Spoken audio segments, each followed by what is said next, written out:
আসসালামু আলাইকুম সম্মানিত দর্শক, এলাইভটেক চ্যানেলের পক্ষ থেকে শুভেচ্ছা জানাচ্ছি। পাশাপাশি আমাদের নিয়মিত আয়োজন মাইক্রোসফট অফিস ওয়ার্ড এর ধারাবাহিক কোর্সের ষষ্ঠ পর্বে আপনাদেরকে স্বাগত জানাচ্ছি।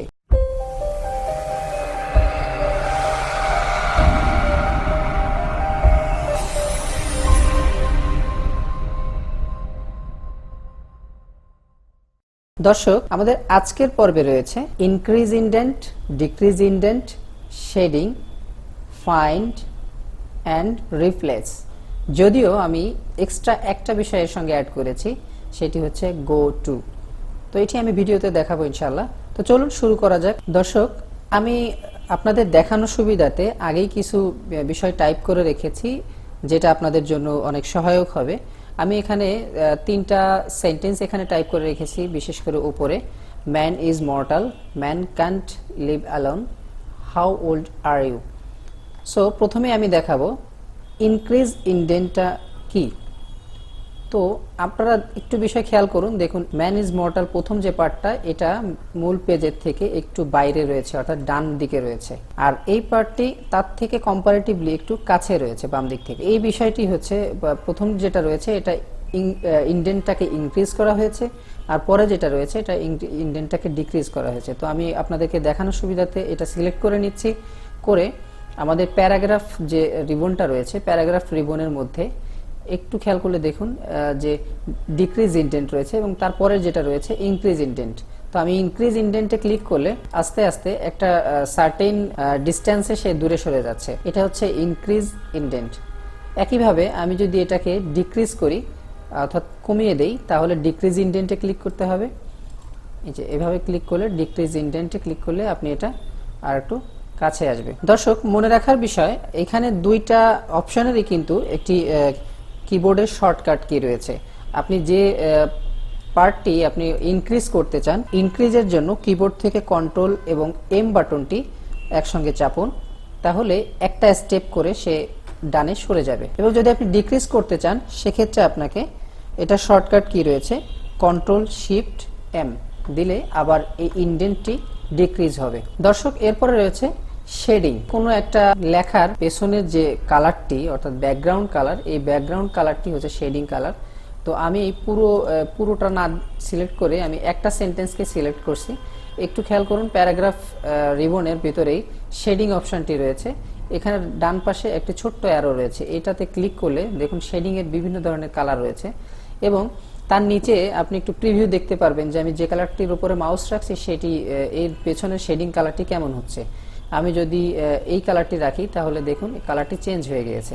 একইভাবে আপনি চাইলে পুরো লেখাটি অথবা আপনি বিশেষ কোনো অংশ যদি চান, সেটিও আপনি ভিন্ন কালার করতে পারবেন। আচ্ছা, আবার এই কালারটিকে উঠিয়ে দিতে আপনাকে শেডিংয়েই যেতে হবে। এই শেডিংয়ে নো কালার করে দিলে আগের অবস্থায় ফিরে যাবে। দর্শক, এরপরে রয়েছে ফাইন্ড। ফাইন্ড অর্থ আমরা সবাই জানি কিছু খোঁজা। সো আমি এই আপনার যে ডকুমেন্টসটি আছে বা এর মধ্যে যত ধরনের ওয়ার্ড বা সংখ্যা বলেন, যা কিছুই আছে না কেন, আপনি চাইলে এক ক্লিকে এখান থেকে ফাইন্ড আউট করে নিতে পারেন যে সেটি কোথায় আছে। এই ফাইন্ড অপশনটি অনেক বড় ডকুমেন্টসে বিশেষ কোনো শব্দ, বিশেষ কোনো চিহ্ন, বিশেষ কোনো সংখ্যা খুঁজতে এটি ব্যবহার করা হয়ে থাকে। আমি এটি আপনাদেরকে দেখাবো। এটির একটি সুন্দর শর্টকাট কি রয়েছে, কন্ট্রোল প্লাস এফ কিবোর্ড থেকে একসঙ্গে চাপলে আপনার এই ফাইন্ড অপশনটি চলে আসবে। এটি মূলত এক ফাইন্ড অ্যান্ড রিপ্লেস উইন্ডো। তো এর মধ্যে তিনটা ট্যাব রয়েছে, একটি ফাইন্ড, তারপর একটা রিপ্লেস এবং তারপর একটি গো টু। আমি একটি একটি করে দেখাবো ইনশাল্লাহ।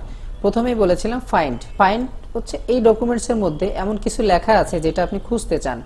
আমি একটু দেখাই আপনাদের। এর মধ্যে আমার যে ডকুমেন্টসটি রয়েছে তার মধ্যে সার্ভিস বানানটি আমি দেখতে পাচ্ছি, এটি ভুল আছে। এটা কয় জায়গাতে আমি ইচ্ছা করে এখানে ভুল কয়েক জায়গায় করে রেখেছি আপনাদের দেখানোর জন্য। এই লেখাটি কত জায়গায় আছে সেটা আমি একটু দেখতে চাই। তো তার জন্য আমি হয় এখানে আপনি হাতে লিখে দেন, অথবা এই শব্দটাকে এখান থেকে কপি করে এখানে পেস্ট করুন। তার নিচে দেখুন কয়েকটি অপশন রয়েছে। মোর অপশনে ক্লিক করলে আপনি এখানে আরও বেশ কিছু বিষয়ের সঙ্গে ক্রাইটেরিয়া দিতে পারবেন। Match case, find whole words only, use wild cards, sound like English, ইত্যাদি ইত্যাদি বেশ কিছু অপশন রয়েছে। আমি একটা লেস করে দিচ্ছি। এরপরে দেখুন আরেকটি অপশন রয়েছে রিডিং হাইলাইট। এরপরে রয়েছে ফাইন্ড ইন। এই ফাইন্ড ইন এর মধ্যে দুইটা অপশন রয়েছে, একটি হচ্ছে কারেন্ট সিলেকশন আর একটা মেইন ডকুমেন্ট। এই কারেন্ট সিলেকশন যেটা আমি সিলেক্ট করে রেখেছি, এর মধ্যে যদি খুঁজতে চাই তাহলে এটা মেইন ডকুমেন্ট হতো, মূল যে ডকুমেন্টে রয়েছে সেটার মধ্যে যদি খুঁজতে চাই আমি যেটা আছে দিয়ে সেটাই দিলাম। এখন এরপরে রয়েছে ফাইন্ড নেক্সট, অর্থাৎ আমি একটা বিষয় সিলেক্ট করে দিয়েছি, সে অলরেডি ট্রেস করে নিয়েছে যে এখানে আছে। আমি যখনই ফাইন্ড নেক্সট দেব তখন দেখুন, খেয়াল করুন যে এখানে পরের যে ওই লেখাটি যে পরে যে সেন্টেন্সটির মধ্যে রয়েছে সেখানে দেখাচ্ছে। আমি নেক্সট চাপলে এরপরে আবার দেখাচ্ছে, আবার সে এভাবে বারবার রিভিউ করছে একই যদি থাকে। যদি এর থেকে বেশি থাকে তাহলে সে নেক্সট স্টেপে যাবে। এরপরে রয়েছে রিপ্লেস, অর্থাৎ আমি এখানে বুঝতে পেরেছি যে আমার এই সার্ভিস বানানটি ভুল আছে। আমি চাচ্ছি সার্ভিস বানানটি এই ভুল শব্দটি সঠিক শব্দ দিয়ে প্রতিস্থাপন করতে। সেক্ষেত্রে আমাকে রিপ্লেস অপশনটি ব্যবহার করতে হবে। এটির একটি শর্টকাট কি রয়েছে, আমি কিবোর্ড থেকে Ctrl+H বাটনটি প্রেস করব, তাহলে দেখব যে আগের যে উইন্ডোটা ছিল ওইটা ওপেন হয়েছে, কিন্তু যে আগে ওপেন ছিল ফাইন্ড ট্যাবটি, এখন ওপেন হয়েছে রিপ্লেস ট্যাবটি। কয়েকটি অপশন রয়েছে, তার মধ্যে ফাইন্ড হোয়াট, আপনি কি খুঁজতে চাচ্ছেন, আমি এখানে ওই শব্দটি দিতে চাচ্ছি যেটা আমি খুঁজতে চাচ্ছি। এরপরে রয়েছে রিপ্লেস উইথ, আপনি কি দিয়ে এটাকে প্রতিস্থাপন করতে চান। আমি যেহেতু জানি যে এটা একটি ভুল শব্দ, তো সেক্ষেত্রে আমি সঠিক বানানটি এখানে লিখে দিচ্ছি SERVICE, সার্ভিস। একটু নিচে খেয়াল করুন যে বেশ কয়েকটা অপশন রয়েছে। রিপ্লেস অপশনটি এবং রিপ্লেস অল অপশনটি দুইটা কিন্তু একটু আলাদা। রিপ্লেস যে অপশনটি রয়েছে সেটা হচ্ছে আপনি যে শব্দটি এখানে সিলেক্ট করে রেখেছেন, একটু নিচে দেখুন, এইটাই শুধুমাত্র রিপ্লেস করতে শুধু রিপ্লেস দিব। আমি রিপ্লেস দিলে দেখুন অটোমেটিক্যালি এটা রিপ্লেস হয়ে গিয়েছে। কিন্তু আমি যদি রিপ্লেস অল দেই তাহলে এই ভুল বানানটি যত জায়গাতে আছে এই ডকুমেন্টসের ভিতরে সব জায়গাতে একই সঙ্গে রিপ্লেস হয়ে যাবে। একটু মজার বিষয়টি দেখুন, আমি ক্লিক করে দেখছি রিপ্লেস অল। এখন আমাকে একটা রেজাল্ট দেখাচ্ছে, Word has reached the end of the document, সে শেষ পর্যায়ে পৌঁছেছে। The two replacement are made, দুইটা বানান সে ভুল পেয়েছে এবং সে দুইটা অলরেডি রিপ্লেস করে দিয়েছে। Do you want to continue searching at the beginning, আবার শুরু থেকে কি আপনি সার্চ করতে চান, আমি এখানে ইয়েস দিলাম। এখন দেখেন আমার সেই বানানটি কিন্তু আর নেই, এখন সঠিক বানান রয়ে গিয়েছে। দর্শক, আমার কাছে এটি খুব ইন্টারেস্টিং মনে হয় যে কাজ করার সুবিধার জন্য বেশ দ্রুত গতিতে ভুলগুলো আপনি শুধরে নিতে পারেন। দর্শক, এরপরে রয়েছে, আমি বলেছিলাম শুরুতে আমাদের ভুলবশত আমাদের কোর্স মডিউলে বাদ পড়েছিল। আমি এখানে আরেকটি অপশন আপনাদেরকে দেখাচ্ছি, মজার ব্যাপার, গো টু। গো টু অপশনটি আপনার বিভিন্ন কাজে আপনি ব্যবহার করতে পারেন। বিশেষ কোনো ডকুমেন্টসের ভিতরে বিশেষ কোনো ওয়ার্ডে যেতে, বিশেষ কোনো টেবিলে যেতে, বিশেষ কোনো সেকশনে যেতে, অথবা আপনি চাইলে যে কোনো পেজে আপনি যেতে পারেন। তো আমি এটা একটু দেখাচ্ছি। আমি প্রথমেই আপনাদেরকে কয়েকটা পেজ নিয়ে নিচ্ছি। এটা ছিল 3 নম্বর পেজ, আমি 2 নম্বর পেজে ভিন্ন কিছু লিখছি। এখন এই গো টু অপশনেরও একটি শর্টকাট কি রয়েছে, কিবোর্ড থেকে Ctrl+G প্রেস করলে আপনি গো টু অপশনে যাবেন। আগের মতোই ফাইন্ড অ্যান্ড রিপ্লেস উইন্ডোটি এসেছে, বাট আমার গো টু ট্যাবটি ওপেন হয়ে এসেছে।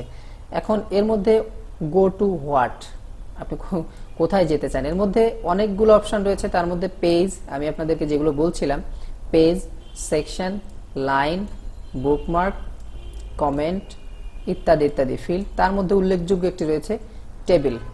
তো আমি প্রথমে আপনাকে পেজ দিয়ে দেখাচ্ছি। গো টু হোয়াট, আমি যদি এখানে পেজ সিলেক্ট করি, আপনি কত নম্বর পেজে যেতে চান সেটা এখানে আপনাকে লিখে দিতে হবে। আমার এখানে 3টি পেজ রয়েছে, আমি এখানে 3 নম্বর পেজে দিয়ে দিচ্ছি। এখন গো টু অপশন দিলে দেখুন আমি এখন 3 নম্বর পেজে অবস্থান করছি। আপনারা একটু পেজের নিচে বাম পাশে স্ট্যাটাস বারে দেখতে পারবেন পেজ 3 অফ 3, 3টা পেজে 3য় নম্বর পেজে আমি অবস্থান করছি। এখন আমি যদি এখান থেকে আবার গো টু দিয়ে 1-এ দিয়ে দিই, তাহলে গো টুতে সে আবার 1 নম্বর পেজে চলে যাবে। একইভাবে আমি যদি এখানে টেবিল সিলেক্ট করি, আমি এখানে আপনাদের দেখানোর সুবিধার্থে 2টা টেবিল এখানে তৈরি করে রেখেছি। তো আমি টেবিল যখন সিলেক্ট করব, এন্টার টেবিল নাম্বার, এখানে 2টা টেবিল রয়েছে। আমি যদি টেবিল নাম্বার 1 দেই, তাহলে গো টু দিলে আমার 1 নম্বর টেবিলে দেখুন কার্সর দেখাচ্ছে। আবার আমি যদি কার্সরটি এখানে রেখে টেবিল নাম্বার 2 দেই, তাহলে টেবিল নাম্বার 2-তে কার্সর চলে গিয়েছে। খুবই শর্টকাট একটি টেকনিক। সো আপনারা চাইলে দেখা যাচ্ছে কারোর যদি পেজ 100-150 পেজ থাকে, বড় কোনো ডকুমেন্টস হয়ে থাকে, সেই ক্ষেত্রে গো টু দিয়ে আপনি খুব দ্রুত কপি পেস্ট বা সেই পেজ থেকে এক পেজ থেকে আরেক পেজে শিফট হতে পারবেন। সম্মানিত দর্শক, আজকের পর্বে আমাদের এই ছিল আপনাদের জন্য আয়োজন। আমার ভিডিওটি যদি ভালো লেগে থাকে অবশ্যই লাইক করবেন এবং আমার চ্যানেলটি সাবস্ক্রাইব করে নিন। তবে যারা ইতিমধ্যে সাবস্ক্রাইব করে নিয়েছেন তাদেরকে অসংখ্য ধন্যবাদ জানাচ্ছি। পাশাপাশি বেল আইকনে ক্লিক করে রাখুন পরবর্তী আপডেটগুলো পাওয়ার জন্য। আসসালামু আলাইকুম ওয়া রাহমাতুল্লাহ।